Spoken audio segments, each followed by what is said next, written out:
just off Orwell Lane. The accomplishment to rake the sky with high-rise buildings is a crowning one. But as with all feats worth doing, risk exists for those brave steelworkers riveting and welding the future one floor at a time.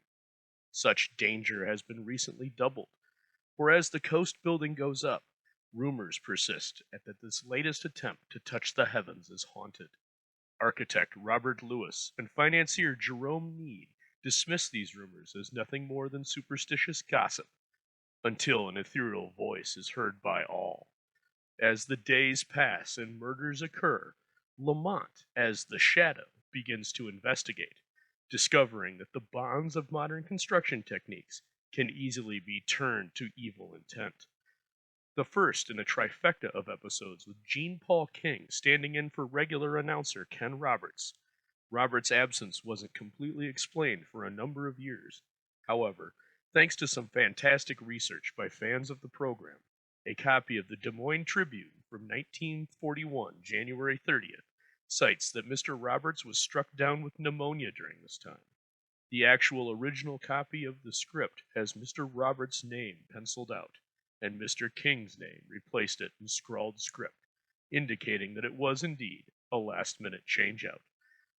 Starring Bill Johnstone and Marjorie Anderson, in an episode that was originally entitled simply Ghost Building, with Jean Paul King adding the on the original day of recording. Stay through to the end to catch the wordplay of the judge to close out the episode. From January 12th, 1941, The Ghost Building.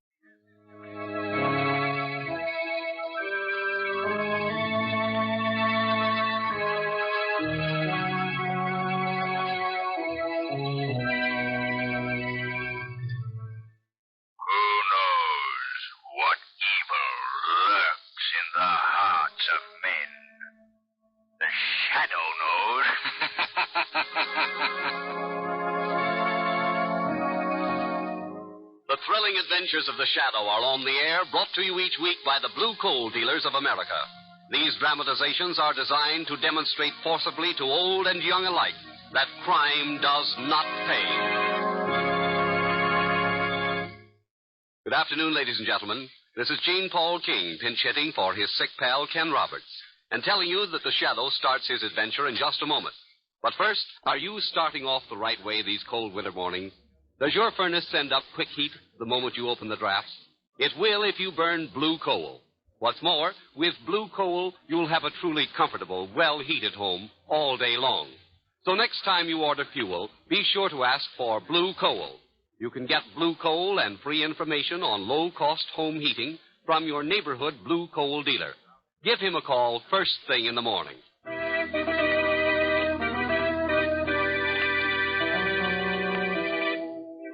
The Shadow, mysterious character who aids the forces of law and order, is in reality Lamont Cranston, wealthy young man about town.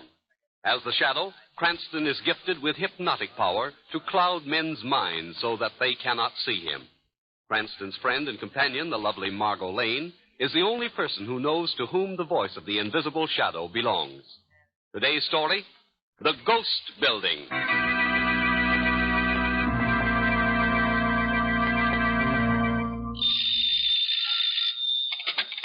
Jerome Meade speaking. Yes? Yes, we just completed purchase of the ground this morning. That's right. And in your story, you can say that the building we intend to erect will be the largest and finest in the world. We're calling it the Coast Building. That's right. Not at all. Goodbye. Oh, Miss Carlson, Why, who are you? What are you doing in here? No, Mr. Meade, don't get excited. Who are you? You're the head of the construction company of this proposed new Coast Building, are you not? That's right. Now, look, if you're a reporter, I've already given the story. I'm not a reporter. I've come here to warn you not to erect that building. Now, listen, if this is a prank, it's in pretty poor taste. This is not a prank. It is simply a forecast of death and torture if the present plans go through. I don't know who you are, nor do I take any stock in your forecast. I'm sorry, but you're wrong on both counts. My forecast must come true. And you do know me. Oh. From where? From the past. It's slight wonder that you don't recognize me after all this time. But one day, Jerome Need, you will remember me all too well. You'll pay me back in full all that you owe me.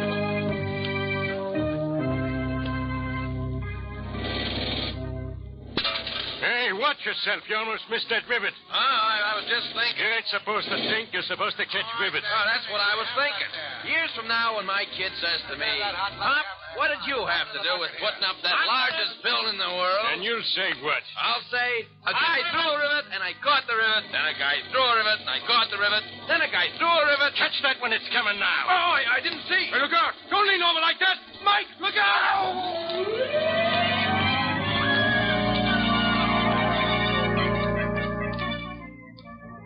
Watch out above. We're swinging the girder in. Hey, boss, look at that lad up there. His back is turned. You don't see the girder. Hold it. Stop that plane, quick! Look out up there. Watch it, boys! Look out. It hit him. It hit him, boss. He's falling.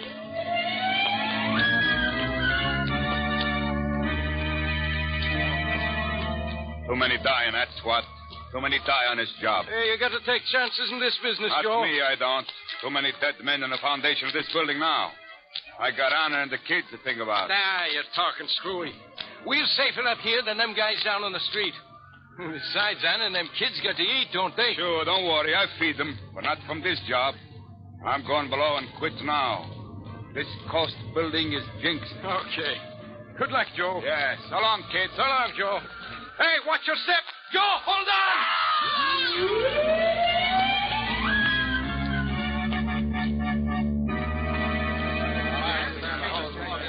Oh, Lamont, I thought you weren't coming. I'm sorry I'm late, Margot. You know, there's nothing duller than a dedication ceremony. I was beginning to think I'd have to sit through it all alone. Why, that's a fine thing to say, Margot.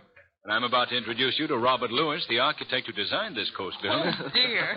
Well, do you think you'd like to meet Miss Lane after that remark, Bob? Oh, of course I would. I even agree with his statement. How do you do, Miss Lane? Hello, Mr. Lewis. Say, this is a distinguished gathering.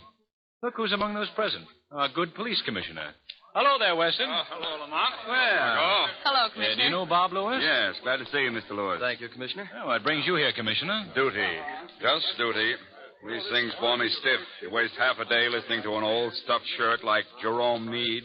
Take a lot of bows and watch him lay a cornerstone. Why, Commissioner, is that a nice way to talk about one of our leading citizens? Leading citizen, my eye.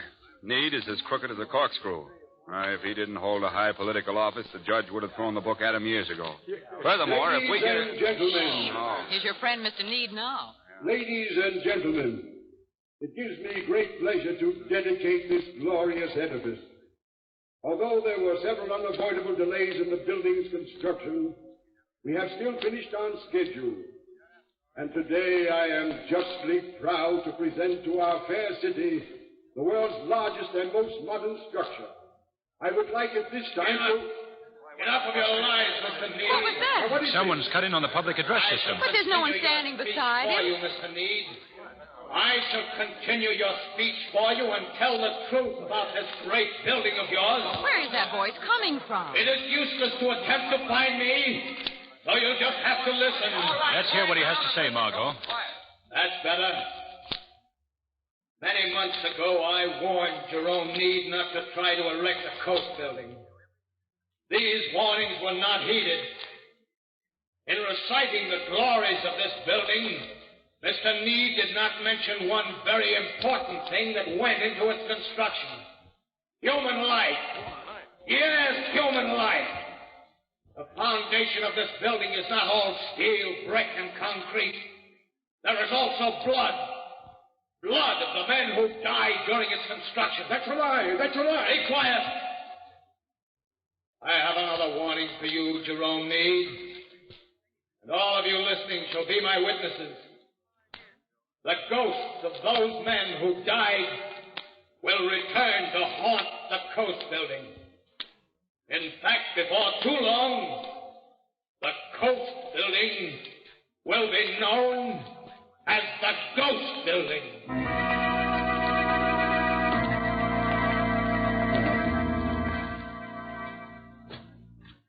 Oh, good afternoon. Good afternoon. I'm Mr. Cranston. Is Mr. Lewis in, please? Oh, yes. Come right in. He's expecting you. Thank you. Oh, Bob, Mr. Cranston is here. Righto. I'm Bob's uncle, John. Oh, how do you do, sir? This is Miss Lane. How do you do? Miss Lane? Well, Bob. Lane. Hello. Won't you come on into the study? Yes, thank you. I'll have some tea prepared, Bob. Thank you, Uncle John. Right in here, Lamont, Miss Lane. Thanks. Has anyone learned how that voice cut in on Mr. Need's speech yesterday, Bob? Yes. Whoever it was hooked up another mic on the line inside the building. Oh, I see. But you haven't learned his identity. No. Won't you sit down, please? Yes, Thank thanks. Frankly, I'm worried, Lamont. I'm worried because the Coast building has meant everything to me. I don't know if I've ever told you of my earlier life, Lamont. No, you haven't, Bob. Well, I was brought up in an orphanage. Yes. Now, the only reason I tell you this is so that you might understand how important this job has been to me. You see, ever since I left the home, my one ambition was to find success as an architect. Which you certainly have. Well, I thought so until yesterday, but now I'm not so sure. What do you mean, Bob? Well, if the Coast building turns out as that voice predicted, if it is jinxed, then all my hopes are ruined. But surely you're not going to let an idle threat spoil this great triumph. I don't think it was an idle threat. Well, why do you say that? Well, let me show you this personal message that I discovered in this afternoon's paper. I chanced on it in the classified section. Here you are, Lamont. Read this. Where is it? Right there, right at the bottom of the page. Oh, yes. To Henry Johnson, president of H.P. Johnson Corporation. This is not a warning. It is a forecast. The first of many to come. The ghosts of those who died that the Coast building might be erected will return today to claim their own. Johnson has a suite of offices in that building. But surely a threat as public as that couldn't be carried out. Has anyone notified Johnson? I tried to reach him on the phone, but he was busy, so I left word for him to call me back. Well, perhaps we should go over there and see. Oh, this may be he now. Hello? Oh, yes, Mr. Need. What? When? I see. I'll be right over. What's the trouble, Bob? Henry Johnson has just been found in his private office in the Coast building, stabbed to death.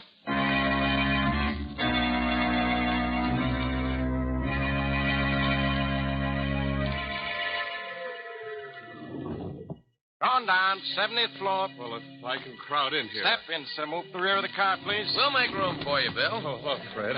Aren't you going home a little early? Well, to tell you the truth, Fred, I read that personal in the paper today, the one that forecasts death to everyone using the express elevator at exactly 5 o'clock, so I figured I'd beat the rush. Superstitious? No, just careful. Well, it's a good thing that you're not superstitious because your watch is wrong. It's exactly 5 o'clock now. 5 o'clock. Listen, everybody. This car's out of control. Out of control. What do you mean out of control?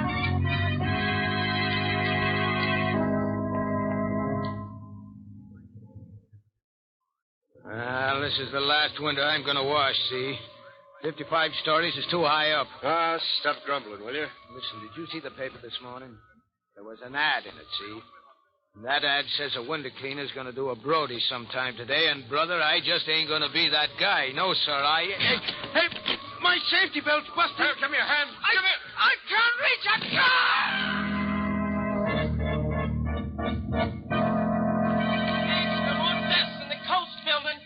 Moving out. Hey, read all about it. Coast building becomes ghost building. Extra. Read all about it. Now, look, Mr. Need.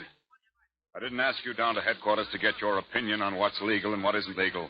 That goes for you, too, Mr. Lewis. Commissioner, I'm not arguing with you at all. What? As both Miss Lane and Mr. Cranston here know, I'm just as anxious to solve this mystery as you are. That's true, Commissioner. All right, Cranston, just let me handle this. But I can't say that I think much of your handling so far, Weston. Oh, no, Mr. Need? Well, suppose you toy with this little statement for a few minutes. I'm arresting you on suspicion of murder. What? Why, of all the... What do you base this on, Commissioner? Have you got any Now, wait a minute, all of you. I've got a story to tell.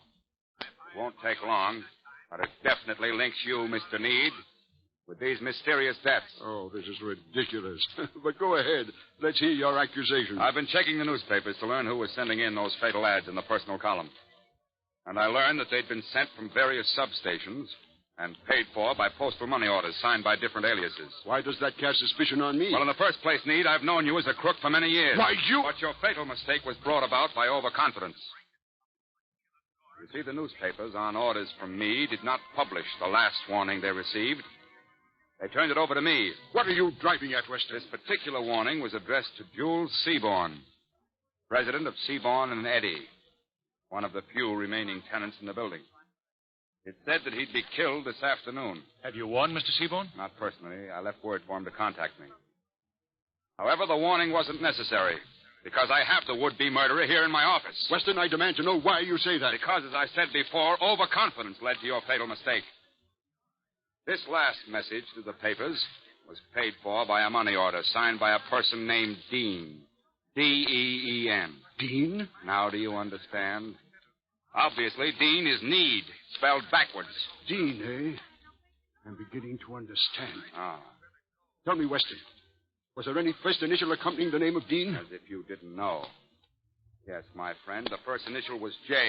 J for Jerome. I thought so. John Dean. What? He was the one who warned me not to put up the Coast building. He said you'll pay me back for what you owe me. Who are you talking about, Meade? I can't say just yet. Can't say? You're under arrest for murder, and you can't say? Hello, Commissioner Weston speaking. Oh, hello, Commissioner. This is Jules Seaborn. You called me? Yes, Seaborn, I did. I thought you ought to know that I intercepted a newspaper ad today that forecast your being the next victim in the Coast building. Oh, I see. Well, I wouldn't worry about that if I were you.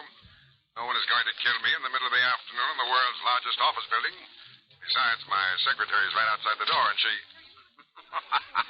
Who's that? What do you want here? Seaborn, what in blazes is that? Put down that gun. I said put down that... Seaborn! Seaborn! I told you I was innocent, Commissioner. Well, Commissioner, who's your murderer now?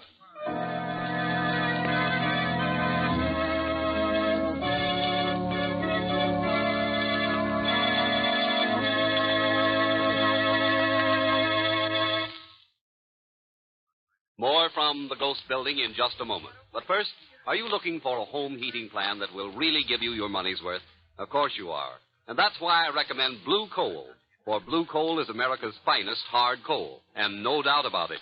You see, Blue Coal comes from the very heart of Pennsylvania's richest anthracite region, mined deep down in the earth, where only the best hard coal is found. Consequently, Blue Coal distributes a steady flow of even-burning, long-lasting, healthful heat from cellar to attic. Yes, a Blue Coal fire will keep you warm and comfortable and help safeguard your family against colds caused by chilly or underheated rooms. So fill your bin with Blue Coal. And when ordering, ask your dealer about the Blue Coal automatic heat regulator. It controls the heat in your home by automatically opening and closing furnace dampers. Yes, Blue Coal and a Blue Coal heat regulator working together make the modern combination for real comfort and real economy. This is part of the Blue Coal plan for better heat at less cost. Give your neighborhood dealer a call tomorrow. His name is listed in the Where to Buy It section of your classified telephone directory under the words Blue Coal. And now, we return to the Ghost Building.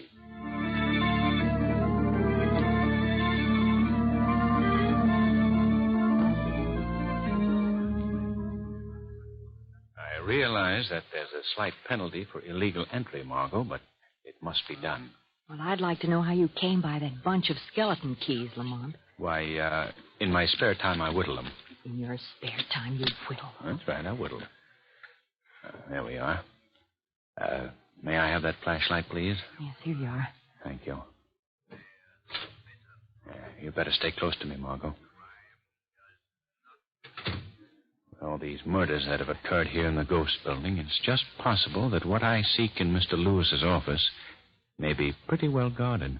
I won't stray, don't worry. Well, let's have a look in this desk. May I hold the flashlight for you? Yes, please.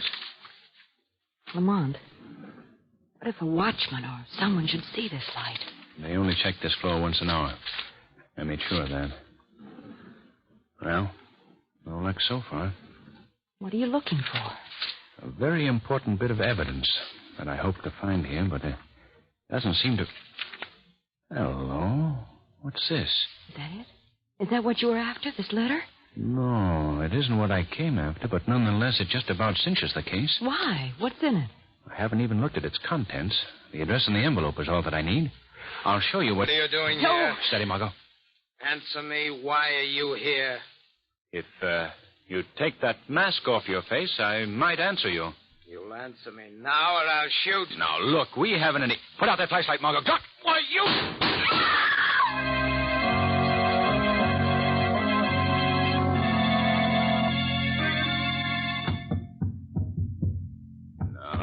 No, it's no use, Margot. He's gotten away, and we can't break through this panel. Lamont, where could he have gone? He's somewhere behind this wall. Did you see that trail of blood leading across the floor? I must have wounded him. Lamont, what can we do? I know what you can do, Margot. What? Contact Commissioner Weston at once. Tell him to send a squad of men to the ghost building because I'm certain that another murder will soon occur. Well, where are you going? I'm going to pay a call on Robert Lewis's home as the Shadow.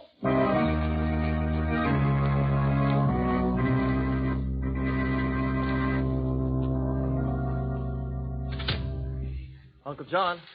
Uncle John, is that you? Thought he came in. And now let me see. There's windows on the ground floor. Space for a store. That's it. What was that? Sorry to interrupt your work, Mr. Lewis. Who is it? Who's speaking to me? I am known as the Shadow. Where are you? I don't see anyone. I'm standing right beside you, Mr. Lewis. But you needn't bother to look for me. By my hypnotic power, I've made myself quite invisible to your eyes. Why are you here? What do you want of me? I would like to know where your uncle is. Why, he's out. Then perhaps you can tell me what I wish to know about him. What is it? Is he really your uncle, Mr. Lewis? Of course. Of course he is. You're lying. Now, see here, I don't... The man that you call your uncle is in reality your father. Isn't this true? No. No. And you are not Robert Lewis. You are Robert Dean, the son of John Dean, the man you call your uncle. I don't know what you're talking about. Then perhaps if I remind you of a letter, it will help. A letter addressed to you at the orphanage, postmarked 1908. I found it in your office. How dare you rifle my office? I checked with the orphanage and found that a Robert Dean had been left there in 1908 at the age of 3, after his mother had died, and his father had been sent to prison to serve a 40-year term. He was sentenced for attempted murder on the person of Jerome Need, his business associate. You learned all this? Your father was released in October of 1940 for good behavior. And he has since made good his revenge on Jerome Need. You can't prove that. Oh, but I can. By the money order that he signed with the name J.D. Jerome Need could identify him, too. Why do you do this to me? Because you share your father's guilt. Your complicity helped him perform the murder. No. You built those secret passageways in the building. And I have an idea that you even have blueprints. Secret blueprints of your work. Now, where are they? You'll never get those. So you have them then. In that drawer that you involuntarily reached Keep for. away from me. You shall never get those. Oh, yes, I will. Don't put out that light. It's too late, Mr. Shadow. Not too late to see those prints and take Give them to me. Give them back to me. You'll never get them now. No. Then you won't get me. Lewis! Lewis!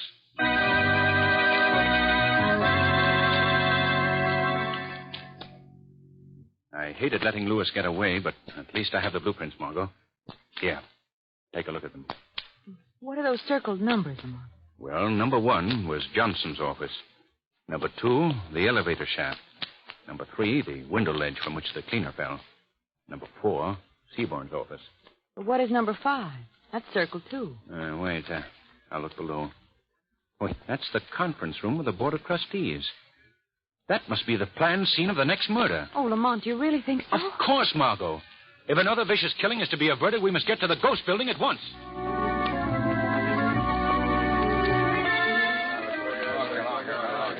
Come along, Margot. Weston's right down here. All right. Lamont, I wonder why the commissioner has stationed so many police on this conference room floor. Do you suppose something's happened? I don't know. I hope we're not too late. Oh, there's Weston. Commissioner! Wait a minute. Not so loud, Cranston. There's a meeting going on in there. I know. That's why I'm here. You've got to stop that meeting at once. Oh, is that so? Now, look, Weston. I happen to know that the next murder, all murders in this building, will take place in that room. Oh, you mean that 10 board members all together, somebody's going to sneak in there and stab the ball? I'm telling you the truth, Commissioner. And I'm telling you the truth. Meade and his directors are holding a meeting in there. At their request, they're not going to be disturbed. Now, that's my orders. And, Commissioner, you know how I love to break your orders. Hey, get away from that door. Oh, no. Mr. Cranston, I'm running this ship. Weston, put a handkerchief to your face at once. This room is full of a poisonous gas. Holy Moses! We must open the windows quickly. Are those men? Are they alive? There's a chance that they might be. How was it done? I was at the door. Don't talk, you fool. What? There we are. We've taken as much of this as we can stand. Come on. Yeah, I was right there, all of You all right, Weston? yes, Get some men in there. Bring those directors out. Yeah, well, Lieutenant Hill, come on, you warriors. Lamont, what happened? Our room is full of a poisonous gas. It must have been released through the ventilating system. Are they dead? I don't know. I hope not. I haven't time to wait to find out. Well, where are you going? The Shadow is going to follow the secret passageway in the blueprint that will lead him to the murderers.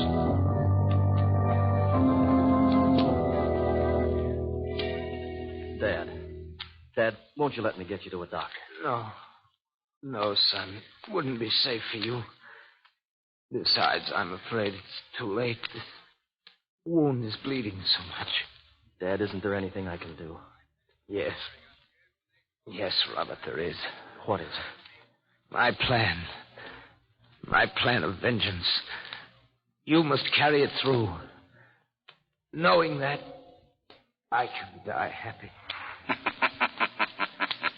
What was that? The Shadow. I see you remember me, Mr. Lewis. How did you get here? Your blueprints were a great help. And now that I am here, your plan of killing is at an end. Who is this man? I cannot see him. I am invisible to your eyes, Mr. John Dean, but I'm familiar with all you've done. The victims you've claimed in this building. He knows everything? Yes, Dad, everything. Then he must know why I killed. Need sent me to prison. I was an innocent man. An innocent man. My wife died of a broken heart when they took me away. That is why I swore vengeance against Mr. Need. I've ruined him by destroying his greatest dream. Nonetheless, you and your son must both pay for your crime. No, not Robert. He mustn't suffer, too. He was your accomplice, your willing accomplice. I see. Then you forced me to change my plan. Yes. What do you mean? I have a charge of dynamite planted down here for just such an emergency as this. I'm about to die anyway, and if my son is to face the electric chair, I'd rather he went out with me, taking all others with us. I wouldn't advise you doing that, Mr. Dean. You're too late, Mr. Shadow. My son has slipped over to the plunger that will set off the charge. See? Even now, he awaits my word. Yes, how do you like that, Mr. Shadow? Don't touch that dynamite, Lewis. Go on, son. Now. The plunger now. Yes. Nothing happened. No. I should have told you that I discovered your dynamite and took the precaution of cutting the wires. I guess there's nothing left to do now, gentlemen, except to wait for the arrival of the police.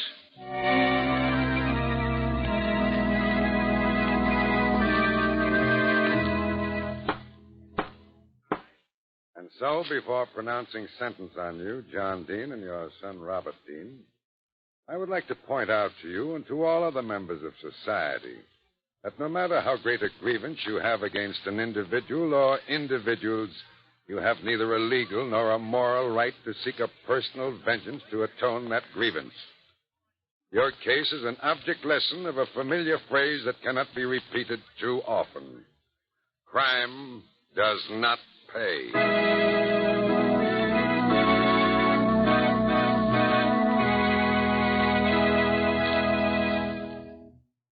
And now, before we hear from the Shadow again, a brief word from John Barclay, America's home heating expert. Mr. Barclay. Thank you, Jean Paul King, and good evening, friends. You know, of all the letters I've received recently, one from a man upstate interested me particularly. He wanted to know why his furnace fire kept dying out. Well, in the first place, a well-kept fire doesn't die out unless something's wrong with the draft. And a poor draft may be due to any number of causes, such as loose bricks in the chimney or blocked flue passages. So I advised him to get in touch with his neighborhood blue coal dealer immediately. Since then, he writes me that a John Barclay trained serviceman discovered the trouble was a leaking connection around the smoke pipe where it entered the chimney. Naturally, this caused him a great deal of unnecessary inconvenience until it was fixed. Well, I just thought I'd mention this as an example of a common complaint. And in case you're not entirely satisfied with the results your furnace is giving you, let a John Barclay trained serviceman give it the once-over. He can probably help you, too.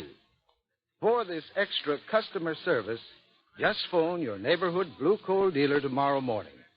Thank you.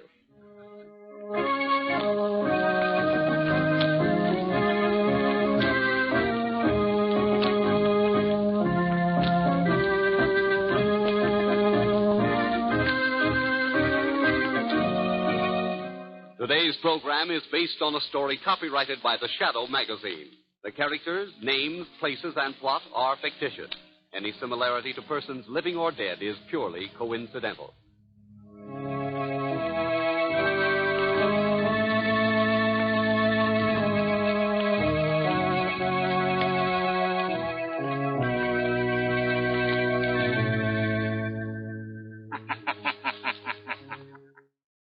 The weed of crime bears bitter fruit.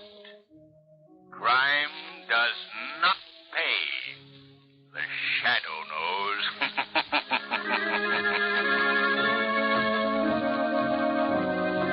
Next week, same time, same station, the Blue Coal Dealers of America bring you an adventure of the Shadow that will send thrills racing up and down your spine. So be sure to listen. And be sure to phone your friendly Blue Coal dealer for greater heating comfort at less cost. This is Jane Paul King saying, keep the home fires burning with Blue Coal.